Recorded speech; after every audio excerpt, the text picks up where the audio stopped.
Oi, gente! Tudo bem com vocês? Eu sou a Conceição, eu sou mediadora de redação do PVS no Polo de Saquarema. Na videoaula de hoje, eu vou falar com vocês um pouco sobre os conceitos iniciais de texto que vão ser muito importantes ao longo do nosso curso. Gostaria de aproveitar para convidar vocês a se cadastrarem lá no sistema, no SIS-PVS, que lá vocês vão ter acesso a vários materiais que vão auxiliar o estudo de vocês.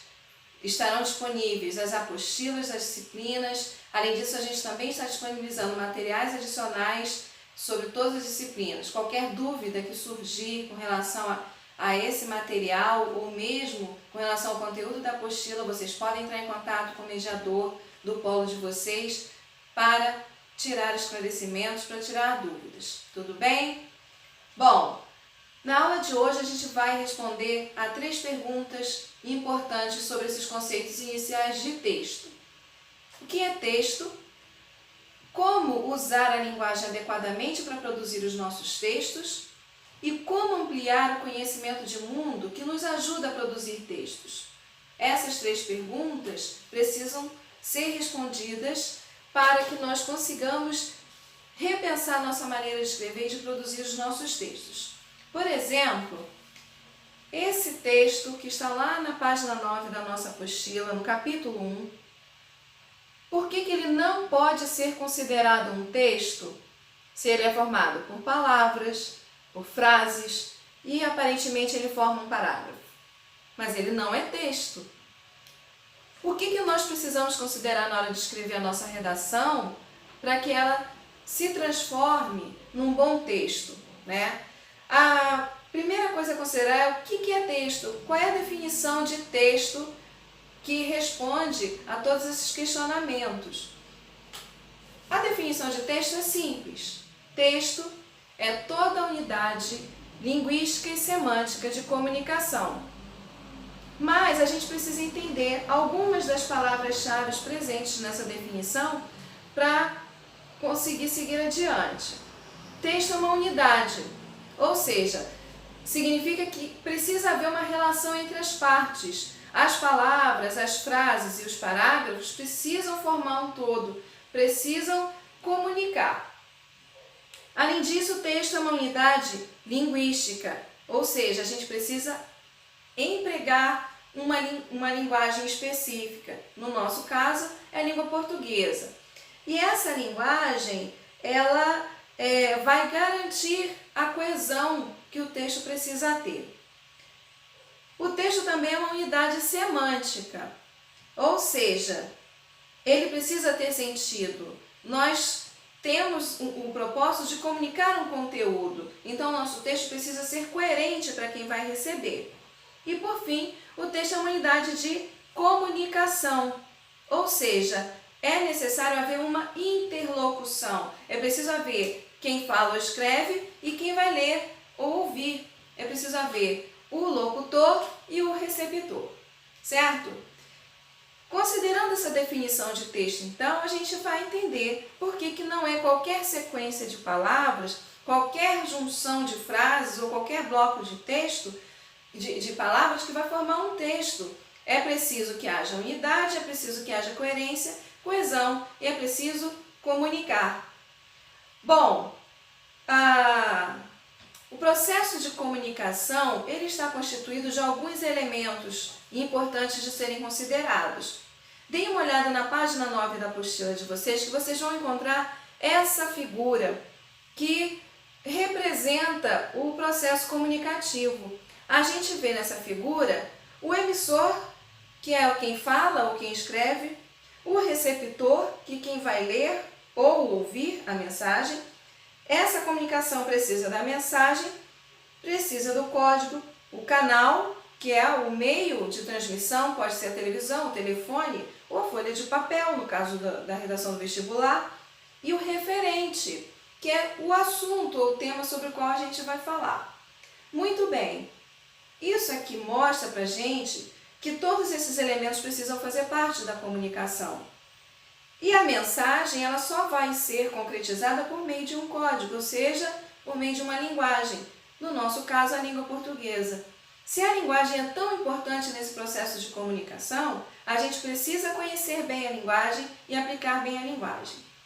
Bem, a gente tem aqui algumas das características principais da linguagem que devem ser consideradas na hora de escrever.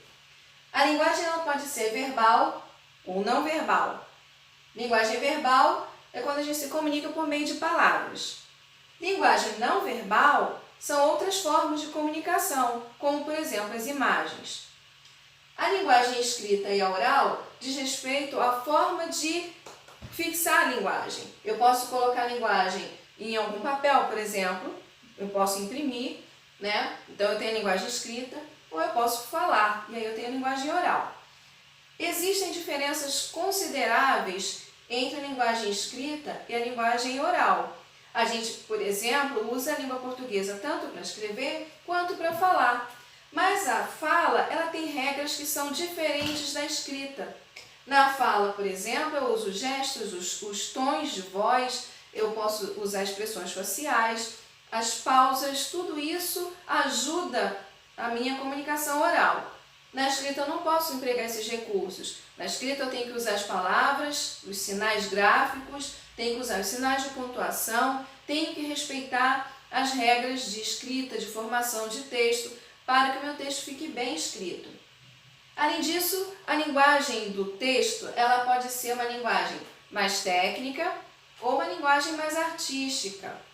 A linguagem mais técnica é aquela focada numa função referencial, ou seja, está focada no conteúdo a ser transmitido. A linguagem artística, ela tem uma função mais poética, ou seja, há uma preocupação com a forma da linguagem, há uma preocupação com o ritmo, com a formação de versos e estrofes.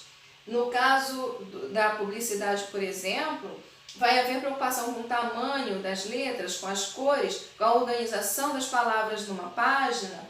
Tudo isso tem a ver com a linguagem artística. A linguagem técnica não se preocupa tanto com essa forma. Ela se preocupa mais com o conteúdo. Ela tem que dizer o que ela precisa dizer.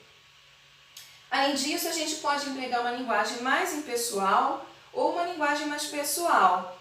A linguagem pessoal é aquela linguagem que a gente usa recursos linguísticos para mostrar no nosso texto quem é que está falando.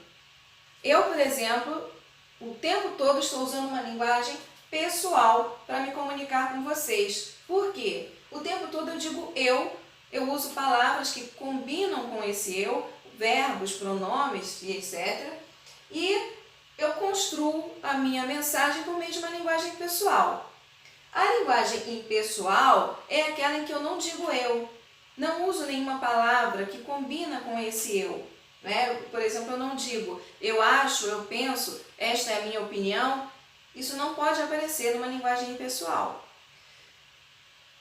Dessas características apresentadas aqui, a que deve aparecer, que deve ser contemplada no texto dissertativo argumentativo cobrado no vestibular, são essas. Nossa redação precisa ser escrita numa linguagem verbal, escrita, técnica e impessoal. É isso que vai garantir uma boa produção de texto. Mas tem mais uma coisinha importante de considerar aqui, que é a questão do registro. Como assim? Existe o registro, que é a forma que eu falo ou a forma que eu escrevo a linguagem. O registro ele pode ser mais formal ou menos informal. Isso vai depender da situação comunicativa em que eu estou participando. Se eu estiver conversando com amigos de maneira informal e despreocupada, eu posso empregar uma linguagem mais informal, usando uma linguagem coloquial, por exemplo. Se eu estiver numa situação mais formal de comunicação, como no caso da redação, eu preciso usar uma linguagem formal. Quando eu falo em linguagem formal, estou falando de linguagem culta. O que é a linguagem culta? É aquela linguagem que respeita as regras de escrita da língua portuguesa, que obedece às normas estabelecidas pela gramática, mas não é uma linguagem difícil e complicada. É uma linguagem simples, clara, direta e objetiva. Então, toda vez que a gente escreve uma redação de vestibular, a gente precisa se preocupar em escrever de maneira correta, mas é para escrever de maneira simples. Então não deve haver preocupação em escrever de maneira rebuscada. A linguagem da redação não é uma linguagem erudita, é uma linguagem em que a gente usa palavras que comunicam claramente o que a gente precisa. Evitem palavras difíceis, evitem palavras pouco usuais no dia a dia, porque isso pode acabar atrapalhando. Tudo bem? Bom, falamos aqui das principais características da linguagem que nós devemos considerar em nosso texto. Falta falar de algo que também é muito importante. A gente, quando escreve, como eu mostrei nessa imagem, a gente precisa ter, nesse processo de comunicação, está previsto que a gente também se preocupe com o referente. O referente é o assunto e o tema sobre o qual a gente vai escrever. Para a gente conseguir falar sobre esse assunto, sobre esse tema, a gente precisa ter algo que se chama conhecimento de mundo. Quanto maior for o nosso conhecimento de mundo, mais a gente vai ter o que falar. Quando a gente pega uma proposta de redação de vestibular, como no Enem, a gente vai ver que eles pedem coisas como repertório sociocultural produtivo. Pede para a gente escrever com base nos conhecimentos construídos ao longo de nossa formação. O que é isso? Conhecimento de mundo. Todos os vestibulares, em alguma medida, pedem que você mobilize o seu conhecimento de mundo na hora de escrever. A gente se transforma num escritor muito melhor quando a gente sabe sobre o que falar, como a gente sabe que informações empregar no nosso texto. Muito bem. Se é importante ampliar esse conhecimento de mundo, o que a gente pode fazer para isso? Se mantenham informados, assistam às notícias, leiam os jornais, conversem com pessoas mais experientes. Todo tipo de informação que vocês acumularam desde que nasceram até o momento é importante. Os filmes que vocês assistem, os livros que vocês leem, tudo pode fazer parte desse conhecimento de mundo. Existem diferentes conhecimentos de mundo. A história, a filosofia, as artes, as manifestações culturais, o cotidiano, né, com as notícias, com as estatísticas que são publicadas, o conhecimento sobre a sociedade, as leis, os estatutos, a Constituição, tudo isso pode ser usado como repertório sociocultural, como conhecimento de mundo. Então, estejam sempre atentos a isso.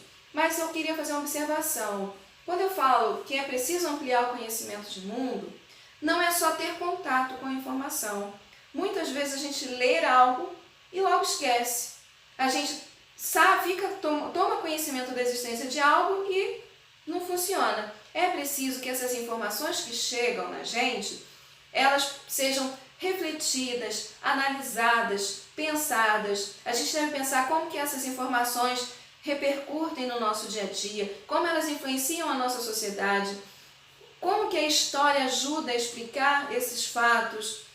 Ou seja, quando a gente pega a informação e questiona, e analisa, reflete e critica, aí a gente está ampliando o conhecimento de mundo. Tudo bem? Nossa aula está chegando ao fim. Eu espero que com essas informações eu tenha contribuído de alguma maneira para ajudar nos estudos de vocês.